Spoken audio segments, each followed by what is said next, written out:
Bonsoir à tous, ravi de vous retrouver pour cette première édition complète de la soirée sur Al Oula à la une aujourd'hui.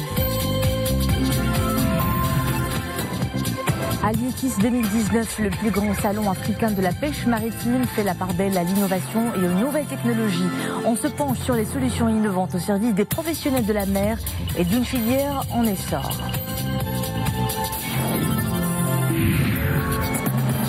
Les prix de 319 médicaments revus à la baisse, désormais exonérés de la TVA. La nouvelle baisse concerne des pathologies coûteuses et chroniques comme l'épilepsie, la polyarthrite et la sclérose. Et Astro focus sur une pratique indispensable pour une meilleure récolte, le désherbage, programmé en cette période de l'année, sur les superficies consacrées notamment aux légumineuses qui ont bénéficié d'un excellent cumul pluviométrique cette saison, plus de 400 mm. Avant le développement de ces titres, Sa Majesté le Roi Mohammed VI a adressé un message de vœux et de félicitations au gouverneur général de Sainte-Lucie, Emmanuel Nevy-Sénac, à l'occasion de la célébration de la fête nationale de son pays. À présent, les échos du salon Al-Yutis 2019 qui affiche un grand intérêt au pôle dédié aux nouvelles technologies, un choix qui valorise l'innovation et la recherche scientifique sur les produits de la mer et l'aquaculture, deux maillons clés pour atteindre les objectifs stratégiques dans ce secteur vital qui évolue grâce notamment à la stratégie Al-Yutis déployée depuis plus de 10 ans. Les nouvelles technologies, un véritable levier de développement de la pêche maritime. Le secteur recourt à l'innovation pour être au diapason des pratiques de pêche à l'international. Un air de modernité souffle sur les techniques et les équipements de pêche utilisés en haute mer.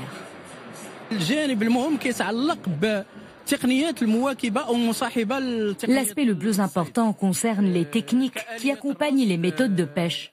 Je parle ici des équipements de comptage de poissons et de suivi des opérations de pêche. Des équipements qui changent d'année en année, car la technologie se développe. Nous devons par exemple renforcer les capacités des bateaux, pas pour mieux pêcher et détruire la ressource, mais pour mieux pêcher tout en protégeant la ressource, tout en conservant les océans, tout en protégeant les écosystèmes. Les enjeux aussi résident au niveau des technologies de transformation de la pêche. Du nouveau, il y en a également dans le domaine de la transformation de certains produits de la mer, comme la célèbre algue appelée l'agar-agar, une algue aux multiples usages. L'agar-agar est un gélifiant végétal et naturel qui va servir donc à contrôler, si vous voulez, l'activité ou la texture de l'eau. Et pour ça, il est utilisé dans plusieurs applications alimentaires. Il va dans la confiserie, ça peut être un nappage de pâtisserie, ça peut être une décoration, ça peut stabiliser les produits laitiers comme les yaourts et ainsi de suite. Le respect de la chaîne de froid des produits halieutiques est aussi une des priorités des professionnels du secteur. Là encore, on fait preuve de créativité avec cette innovation qui nous vient d'Afrique du Sud, avec ce Flow Ice System. L'avantage de ce système, c'est qu'il forme une glace molle qui n'endommage pas le poisson.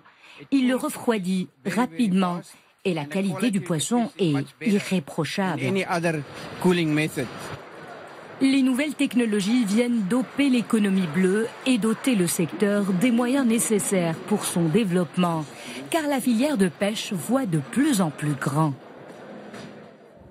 À la une également, cette nouvelle baisse des prix de certains médicaments, 319 au total après leur exonération de la TVA, du pain béni pour les patients atteints de maladies coûteuses et chroniques comme la sclérose, l'épilepsie ou encore la polyarthrite. Madi Mouheb, Souad Anachet.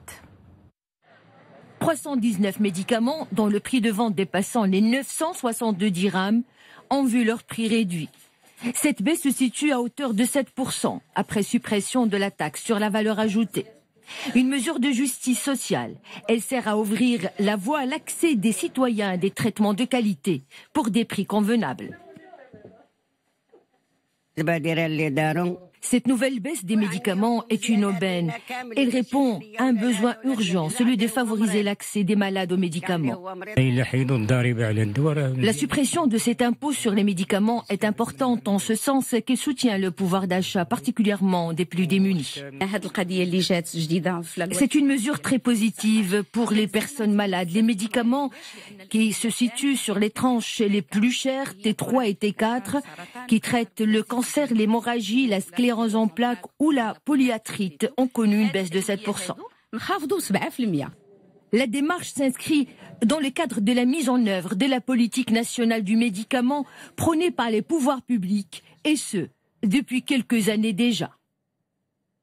C'est une mesure de justice sociale parce qu'il était anormal que des patients payent un impôt, une TVA sur leur maladie. Donc c'est une mesure de justice sociale et cette mesure, il est prévu sur proposition de Monsieur le ministre au gouvernement, Monsieur le ministre de la Santé, que cette mesure soit généralisée l'année prochaine pour tous les médicaments essentiels, y compris ceux des tranches les plus faibles, T1 et T2. La mesure s'attache également à alléger le fardeau des dépenses de couverture médicale et amplifier le nombre des médicaments sur la liste des traitements remboursables par les caisses d'assurance maladie.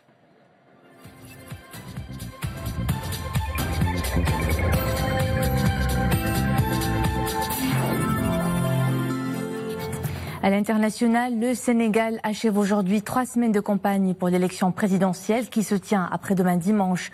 Le président sortant Macky Sall espère remporter le scrutin dès le premier tour face à son principal rival Idrissa Seck, ancien Premier ministre d'Abdoulaye Wade. Près de 6,4 millions d'électeurs sont attendus, dont plus de 6500 bureaux répartis au Sénégal. En tout cas, le grand défi du prochain quinquennat demeure l'emploi des jeunes. Toujours en Afrique, autre scrutin présidentiel. Au Nigeria, les électeurs sont appelés à choisir leur président dans un climat plutôt tendu et incertain après un report d'une semaine d'un scrutin qui a attisé les tensions dans cette course serrée entre le président sortant Muhammadu Buhari et son principal rival Atiku Abubakar. Autre enjeu de ce vote, les 360 sièges de la Chambre des représentants et les 109 du Sénat qui doivent également être renouvelés. Regain de tension entre l'Inde et le Pakistan autour du Cachemire. Par la voix de son porte-parole, l'armée pakistanaise se dit prête à riposter avec tous ses moyens à la moindre agression indienne au moment donc où les tensions montent entre les deux pays après un attentat suicide au Cachemire indien attribué à un groupe islamiste basé au Pakistan. Attentat dans lequel 41 paramilitaires indiens ont été tués la semaine dernière. Le bras de fer au Venezuela entre l'opposant Juan Guaido et le président déchu Nicolás Maduro se poursuit sous la forme insolite d'un duel de concert, l'un pour demander l'entrée de l'aide humanitaire américaine dans le pays, l'autre pour dénoncer une agression des États-Unis. Entre-temps, Maduro ferme la frontière terrestre avec le Brésil, pendant que Guaido est en route vers l'ouest dans l'état de Táchira, à la frontière avec la Colombie. Demain, une journée sous haute tension s'annonce. Des manifestations pro-Guaido sont prévues dans tout le pays.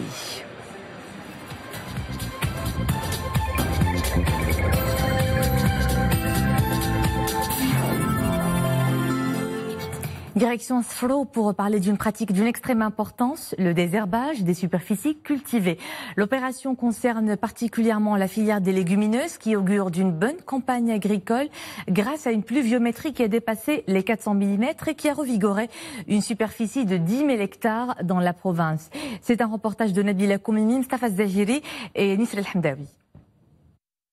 Dans cette exploitation agricole, les mauvaises herbes et les champignons envahissent les cultures de fèves et risque d'impacter négativement la production, jusqu'à moins 30% de rendement.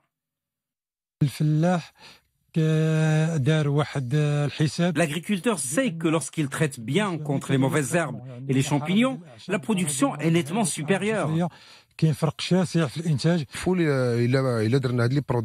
Si on traite en ce moment, la production est de 80, 90, voire 100%.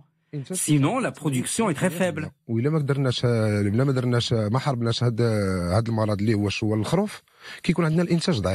L'opération de désherbage pour cette culture de légumineuses se fait désormais à travers des pulvérisateurs d'herbicides montés sur des tracteurs. Le traitement se fait en 2 temps à intervalle de 15 jours. L'agriculteur bénéficie en plus du conseil agricole concernant le type d'herbicide et le réglage du pulvérisateur utilisé. L'acquisition du tracteur et du pulvérisateur est subventionnée par les fonds publics. Ce matériel agricole est subventionné à l'aide du Fonds de développement agricole par le ministère à hauteur de 30% pour les tracteurs, pour un plafond de 72 000 dirhams, et pour les pulvérisateurs à hauteur de 50%. Les cultures de fèves couvrent aujourd'hui 70% des superficies de légumineuses dans la province de Safro. Et c'était un commentaire de Mohamed Aït-Leshker. Les arts plastiques élibènent depuis plus de 20 ans. Amina Id Abdallah perce dans le naïf sur les pas de Chaibi Atalal. Un vrai parcours d'une autodidacte d'inspiration plutôt populaire et d'une spontanéité authentique, histoire de donner vie et éclat à tout ce qui célèbre notre patrimoine. Imen Slaoui, Monia Marouche.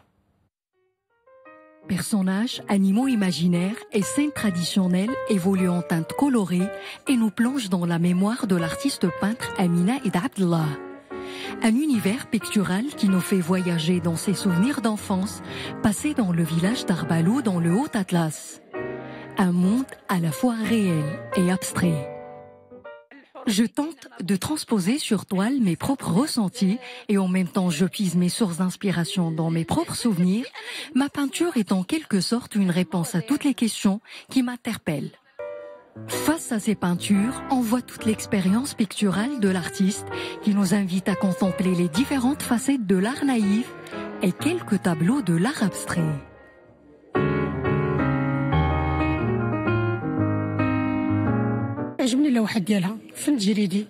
J'ai apprécié son travail artistique très abstrait qui reflète sa sensibilité et les couleurs sont bien travaillées. Cet artiste n'est pas à son premier coup d'essai.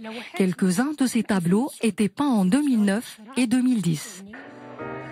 Cet artiste autodidacte a fait ses premiers pas dans le dessin à un âge très précoce. Depuis, il ne cesse de jouer avec la couleur et les formes pour exprimer les préoccupations et les aspirations de la femme amazigh. Voilà donc pour l'essentiel de l'actualité de ce vendredi. D'autres titres de l'actu à 20h30 ce soir en compagnie de Mohamed Reda Labidi. Au plaisir de vous retrouver demain.